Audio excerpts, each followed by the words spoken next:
Hi, how's it going? I'm Marlene, and thanks for wandering on by. So, I am here for my month gone by. I know we are already now into September, but I had kind of a crazy busy August. And my gosh, it has only been like a week and a half or something since I last filmed and posted. It just feels like a lifetime ago. Anyway, um, welcome to my channel, or welcome back if you are returning. I'm Marlene. I'm a poet and a tarot reader, and my channel centers around content that has to do mostly with the tarot, creative writing as well, and kind of where those two things may overlap. Um, Today, like I said, I'm going to be doing my monthly wrap-up video, which I call the month gone by. And in this video, I kind of walk you through my practice and what I worked with in the month of August. So let's go ahead and get into it. I have my lovely cup of coffee. I'm in my new space. I just recently moved. That's why August was so crazy. And I have been using this cute little mushroom notebook. I can find it probably and put the links down below for this cute little notebook. But I use this in July and in August. So what we're going to do is we'll take a look at how I note things. And I'm not a fancy schmancy journal person. I just like do little things sometimes with markers. But yeah, so I have been tracking my year ahead reading with the beginning of every month. So at the beginning of this year, I used I should note that. So it was the Rider-Waite-Smith and the, oh my God, I can't remember what that was called now. Sacred Creators, that's what it was. The Sacred Creators Oracle, which I don't have anymore. But anyway, I have this noted in my January journal. And when I start the new month, I put, the date, obviously, and what my card of the month was. So I have one card from the Rider-Waite-Smith. It was the King of Pentacles, and the message from the Sacred Creators Oracle, which was overrate your intuition. And like reflecting upon this now, what August was like. I mean, August was all about, I moved twice in the month of August. So we moved out of one place into a temporary location, and then a week and a half after that, we moved into the permanent-ish place that we're in now. So yeah, I would say King of Pentacles vibes really kind of took over, and I feel like that was more about like the energies around me rather than myself. It had a lot to do with like the advice I was getting and the support that I was receiving and the just like resources and things. So it was very much a month of like my physical space, my physical things, my physical reality, and overrate your intuition. Yeah, I mean, that makes a lot of sense. So that I really needed to and should and maybe I didn't follow that message and listen to my inner voice. Anyway, so then I like to note the practices that I do for the month. And for those of you that are returning, sorry if this is repetitive, but for those of you that are here for the first time, the monthly medicine is, and I will link to it below, is a guided tarot practice that I take part in as a member of Dawn Michelle, Weaver's membership on her channel. And Dawn Michelle is a good friend of mine. But I'm also a big fan of hers and her channel. So I take part in the Weaver's monthly medicine. And so I noted it here, and in the month of August, what we were doing was moving with the moon. And each of the weeks, these were the themes across the week. Across that particular week. And I noted the moon phases just because that's what we were paying attention to. And then the full moon on this day and the dark moon. So because I was doing this monthly medicine moving with the moon, I didn't do a dedicated moon reading, which I had been doing in the past. And actually after August and spending that whole month with the moon, I kind of feel like I'm moving away from a moon practice. I'm not sure. I don't feel called to do that here now in September. Because I'm in September now reflecting upon August. So we'll see. I'm not sure if that's something that I'm going to keep working with. I also like to try to do one of the lion hearts on Instagram. So that's Instagram. And I'll link to that below as well. I did the Summer of Love challenge. I can't believe I stuck with that. I checked it off. And then also the Simple Sunday spreads, which is another, these are spreads that I get from Dawn Michelle. She posts on the Facebook group, the Boho Tarot Facebook group, every Sunday. I know I only did a couple of those Simple Sunday spreads, but they're really lovely. And I will link to, I guess I can link to the group below as well if you are interested in joining. So the next piece is going to be showing you this is a sticker from, I think that's from the Reclaim Oracle, which I didn't use in August. So these are the tarot decks that I used for the month, and I've highlighted the ones that I'm going to go through and show you. And then I also have the oracle decks that I used. And these are the ones that I'm going to show you as well. So I'll just go through really quickly and tell you what I used. Oop, I'm bumping the camera. What I used and how I used it. So I did the Dark Goddess Tarot and the Surrealist Tarot together for the monthly medicine week 1. The Tree Spirit Tarot and the Animal Wise I used for my morning and evening.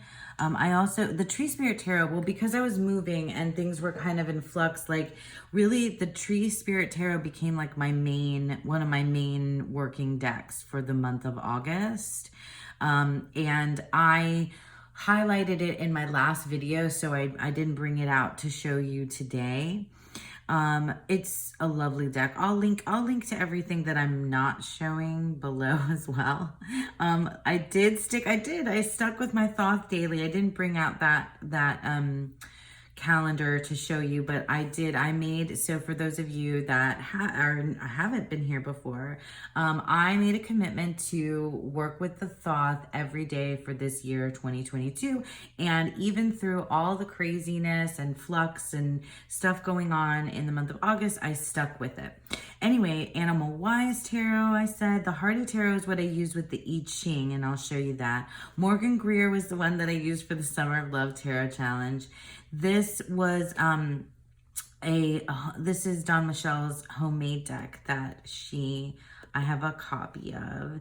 And then the Crow's Magic and the Tarot of the Holy Spectrum. So these are the ones that I just picked out to show you because I don't think I've highlighted them as much as the others on my channel. So I'll go through those and chat with you about them.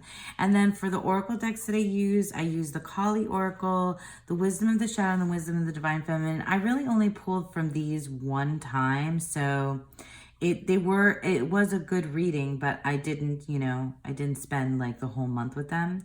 The Visionary I Ching, I definitely worked with in the monthly medicine and beyond. Kuan Yin, I definitely worked with, and I've shown that many times. The Oracle of Echoes, which I have also, I mean, basically I've highlighted almost all of these decks. And at the end of September, there'll be different decks because I do have, I mean, I have a rather large collection.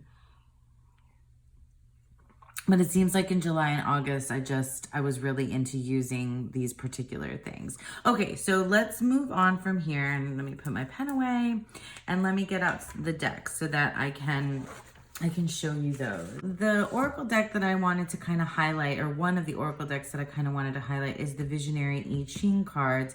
And I know I've talked about them before. I don't think that I've flipped through the deck to show you. I can't remember if I've really flipped through to show you the cards in great detail. I know I have featured this deck before, but I just kind of wanted to show you just how beautiful it is. And like I've mentioned before, I paired this with the Hardy Tarot, and it's a beautiful, beautiful pairing. So the Visionary I Ching, I definitely used for my monthly medicine practices, but I also like the thing about that I really love about the way that I've been using and learning the I Ching, because I'm new to, and learning the I Ching. I really have just been like, when I want to, and when I'm ready, when I feel like it, I'm not on any kind of schedule. I decide to, rather than, do tarot, I use the I Ching coins. And I cast my coins to get the hexagram. And if you guys are interested in me doing like a more dedicated video on that and like teaching you my process and how I come about it, I really have just been, I have some resources that I've been using. But the reason why this has been such a good practice for me in the last few months is because I haven't been pressuring myself with the learning. I've just been enjoying it. And I've found that the I Ching and this deck specifically has been, I go to it when I have like kind of very practical kind of questions to ask, like next steps kind of questions, like action type things. And it usually comes back with something more spiritual and like, I don't know, higher self maybe, or it comes back with something very like actionable and mundane, and something that is practical and like something that I can use, in my day to day. But I just absolutely love that it's like no pressure. I cast my coins, I get the hexagram, and then I, discover, I do trigram and trigram. So that's what these are, the lines, the trigrams, and you put them together and they represent a different elemental. And then, so like mountain above and fire below, not just elements, but like elements and I don't know, natural phenomenons. So anyway, when you put it together, then you get your hexagram and then the keyword, and then the book goes into things a little bit more.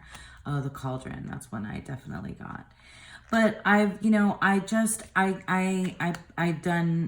these coin castings in the morning, in the evening, and it's just been like a lovely learning experience, as well as some really deep and poignant answers, or sometimes even just like surface level answers. Like this has been like, it's just been a very clear guidance, and it just immediately makes sense as the answer to the question. And I ask usually more specific questions of the I Ching than I do of the tarot. Like the tarot, I might do some more broader things like my guiding energy, or what should I be focusing on. Whereas the I Ching, I'll ask like, what do I, you know, like specific things, like what's my next step in this very particular specific situation? What is my next move? What, you know, and that's what I used, the Visionary I Ching. Did I show you the backs yet? So yeah, it's gorgeous, and it's been a real great learning experience. I don't have, you know, the trigrams memorized, but like I'm getting, you know, closer and closer with that. So let me get into the tarot, and then there's one tarot and oracle that I paired together that I want to show you. So let me just show you a couple more of the tarots that I haven't really highlighted on this channel. So this is the Dark Goddess Tarot, and I definitely used this in conjunction with 2 other decks this month in my monthly medicine. And the Dark Goddess Tarot, so I really enjoy it. And oh, let me talk about modding it first, and then I'll talk about like what I think of the deck itself. So this deck was giant with these giant gray borders, and it was gilded, gold gilding on the side. And so I modded it. I don't know. I mean, I think I'm pretty pleased with how it turned out. So I cut it down to just the, you know, the titles below and the titles above. Obviously wanted to keep the goddess. So it'll have the goddess, and then it'll have the tarot title down below. And so yeah, it was unwieldy. I definitely could not shuffle this deck, and now I can. So the Dark Goddess Tarot, I really love it. And I had seen lots of my tarot buddies, as well as other folks that I follow on YouTube, you know, discussing this deck. And it is and most of the people that I have seen use this deck as more of an oracle, because it gives you the name of the goddess, and then the tarot association, and this really cool artwork. And then the guidebook goes really in depth with kind of like some of the mythology, the story behind that particular goddess. So you could very easily use this deck as a, you know, daily draw and get your one goddess and kind of dive into that particular thing. But I really wanted to kind of tap into this more as and I have used it like that before. I have used it like an oracle. But this month, I really wanted, or in the month of August, I wanted to tap into using it like a tarot. And that's exactly what I did. And you know, I did need the guidebook because I do not know all of these goddesses. I couldn't just go, I mean, I suppose you could just go by the artwork alone and let your intuition guide you, as well as your knowledge of the tarot. But I really liked getting into the guidebook and reading the story of that particular goddess, and then kind of, you know, putting together and melding my knowledge of that particular type or that particular card, and along with the story. And so then the metaphor would come out, like, you know, so that makes sense because it's Kali, then the key, and the key, this is the Tower. So this deck is, I really enjoy the artwork. It's really, I don't want to say simple, but it's just very clear, you know, and it's not like, I don't know, super intricate. It just kind of just highlights that the goddess, and it's very forthright. Is that the word? Yeah. You know, it's there. And then alongside the guidebook, which I highly recommend that you use if you're going to be reading with this deck, it's great. But yeah, when I let my mind go with it so that I could you know, really embrace why, and this was definitely one of the cards that I got in August. So it could really go with the Tarot Association and the goddess and connect those two things together. I mean, it's a great way to learn more about the tarot, to learn more about that particular goddess. And then, you know, you can take the message and, you know, take the message, take the lesson. It could also, it opened up, you know, some goddess work for me. I spent some time working with Kali in the month of August as well. And so she stood out to me. I used the Kali Oracle as well. But this, yeah, this was a very straightforward story, like mythology that really helped me make connections with the other decks that I was using, with the work that I was, you know, that I had intended with them moving through the moon in the monthly medicine, because we, you know, we set a goal and we were, you know, working through the particular goal, or everybody set their own personal goal, right? Not like we didn't set it as a group. Yeah, so that's the Dark Goddess Tarot, and that was a really good and like just useful, you know, useful part of the practice, I can say, about the Dark Goddess Tarot. And I definitely recommend it. I recommend, you know, I recommend modding it too for anyone, because it's just so much more fun to use now than it was before. Okay, and so the other tarot deck that I wanted to kind of highlight is this one. And this is the Animal Wise Tarot. This is, I believe, this is like the second edition. It is out of print. And there's a first edition that's also out of print. The first edition is much more difficult to get your hands on.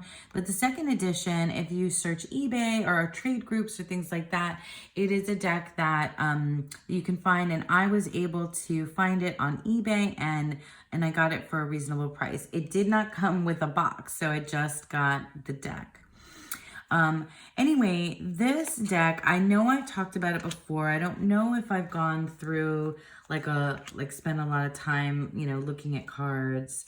But this is like, this deck and the Tree Spirit Tarot have become like these major, just major decks in my life. The deck, the Animal Wise Tarot is like you see here, it's this like circular cutout, probably really bad photo, although I'm not a photographer or an expert in that, that remind me of like the placards that you'd see at the zoo. And then it has your Tarot Association. All the suits have been renamed. So shapeshifters is cups. So it also has the element on here. And then it gives you the name of the animal and then these key words and phrases. And I happen to really, really enjoy the keywords and phrases. Also, I do have the guidebook. This is another deck, much like the Dark Goddess Tarot, that the guidebook is invaluable. It's just, you know, it goes into discussions about the Tarot Association, but it talks about the story of the animal, and just like a story of the goddess, the connections that I drew in July. I used this, and in August with with that animal. Oh my God, I love otters so much. They're so cute. With the tarot, like this has been, I would say, like these types of decks, the Dark Goddess, the Tree Spirit, the Animal Wise, they strengthen and enhance my learning of the tarot associations, because it makes me think outside the box, right? So like this is the Knight of Cups, and it's a praying mantis.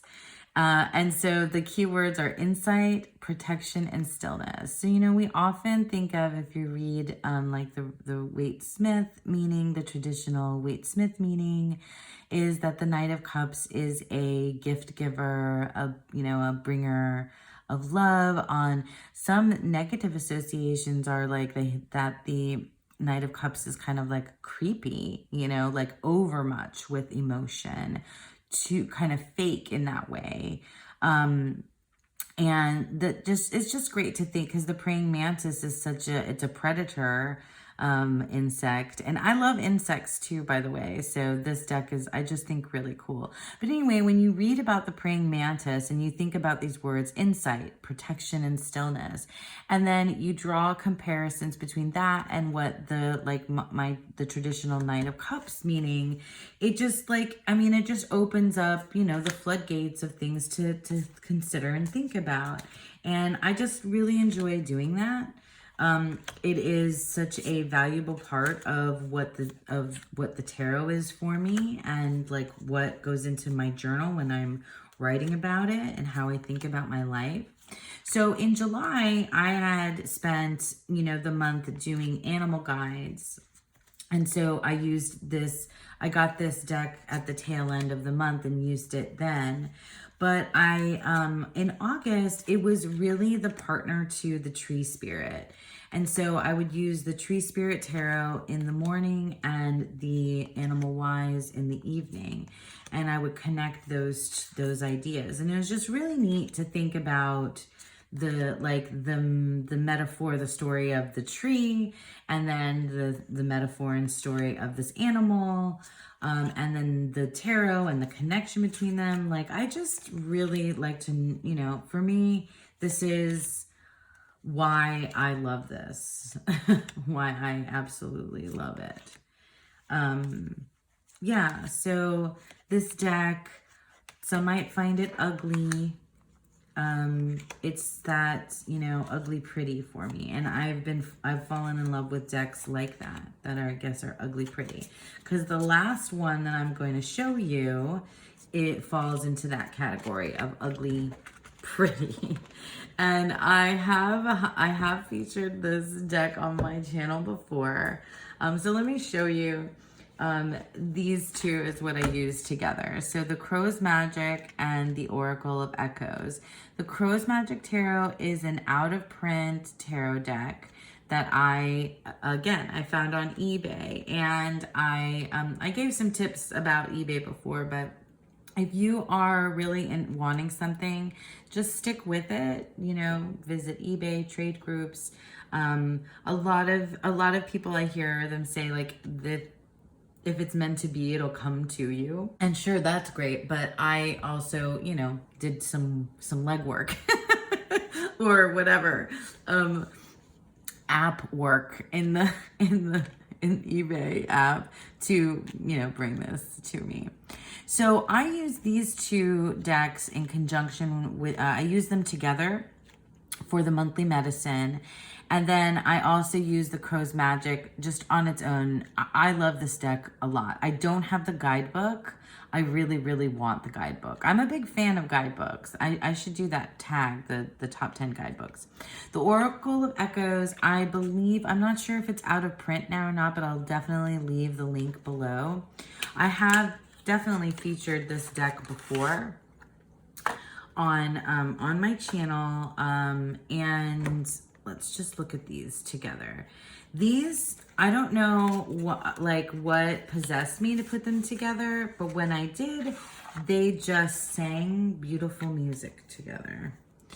So we'll just do a little bit of a flip through side by side of these. And again, this is another deck like the Animal Wise that has keywords along with it. And I happen to be a fan.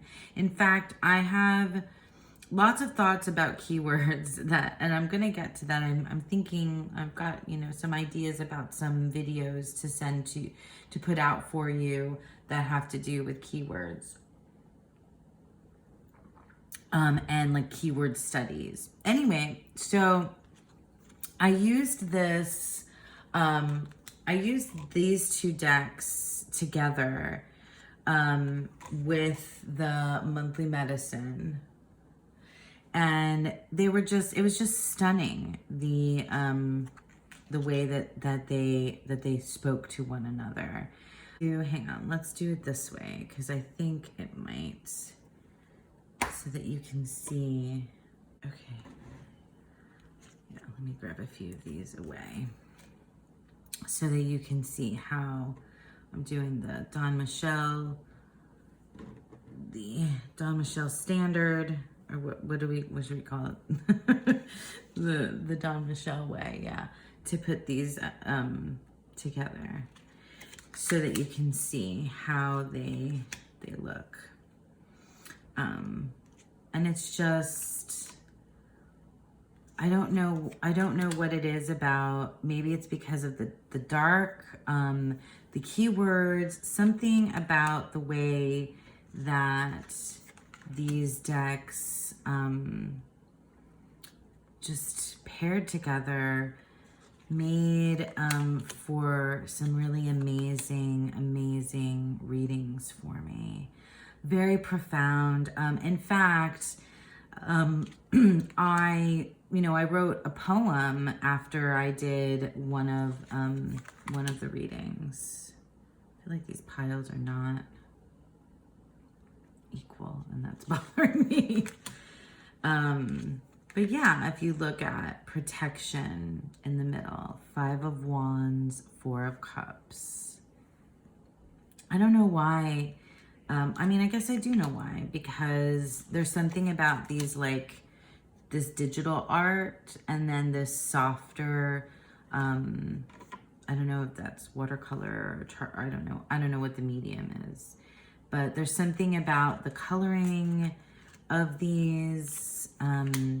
There's also, like, this Oracle of Echoes is no joke. Like, it has both, oh, look at that, the moon, intuition. It has, it has a lot of really hard-hitting cards, and the keyword and the image are really, they make you think, and they don't, play around. But then they have, like, some lighter side things too. But I just really enjoyed the way that this all paired together. Like I said, it was, oh, look at that. That's so pretty. Look at that color story there. That's just really nice. But I mean, not just aesthetically. Oh, that's so good. Look at that. 8 of Coins and Justice, Shadow Self. Like, I love taking a look at, like, the imagery and, seeing how the movement, the way that the images are set up and how they move and speak to one another. I just hear that conversation, I really hear that conversation. Oh wow, that one looks really gorgeous. And decisions, Temperance, 6 of Wands. Wow. It's like, if you're going to be able to, like, balance or put something together, like, you got to be careful about which path you're taking. You don't know, will you come out on top? Will you be able to, like, rise above or be the winner, or in a sense, whatever the victor is, that kind of ideal? What, are you going to choose the right path? And can you only get there if you are balanced and, kind of putting things together? Yeah, that's just like my quick reading. Goddess Speaks. So yeah, I mean, these decks just were really, really beautiful. This Crow's Magic is so bizarre. The, like the animals that pop up. Look at that, Father Time. the animals that pop up, the keywords that come through, the symbols. You know, I'd love to see the guidebook so I could learn more about, you know, if there's like some of the geometric symbols that are in here. Oh, look at that chariot. This is really, look at that. That's so cool how it comes together. Just a couple more and then we will call it a day. Ooh, look at how the tower creates space. Look at how these kinds of, you know, images are going. And then the 9 of coins. If you're not getting bored, I'm not getting bored. Inner child, 5 of coins and 6 of coins. I love it when 2 of the same suit flank an oracle. I love, you know, that kind of like bookend kind of moment. Alrighty, so yeah, so that kind of wraps up. It doesn't, you know, cover all of the decks that I worked with in the month of August. But I just wanted to kind of highlight, you know, some of them, like the Crow's Magic and the Oracle of Echoes, the, you know, the Dark Goddess Tarot, and the Animal Wise, and also my go-to and lovely visionary I Ching. So just to show you a few highlights of my month gone by in August, I really appreciate you all out there. Even though I was away for just a little bit, my subscriber count kept going up. It was really nice to see that. TarotTube, YouTube has been just a wonderful, nourishing place for me to be creative, to share myself, and I really have been enjoying being here with you all. So thank you so much for sticking around. I really appreciate it, and the space, and the community that I have been, you know, becoming a part of. So thanks again for sticking around with me, and I hope you all have a beautiful, wonderful day.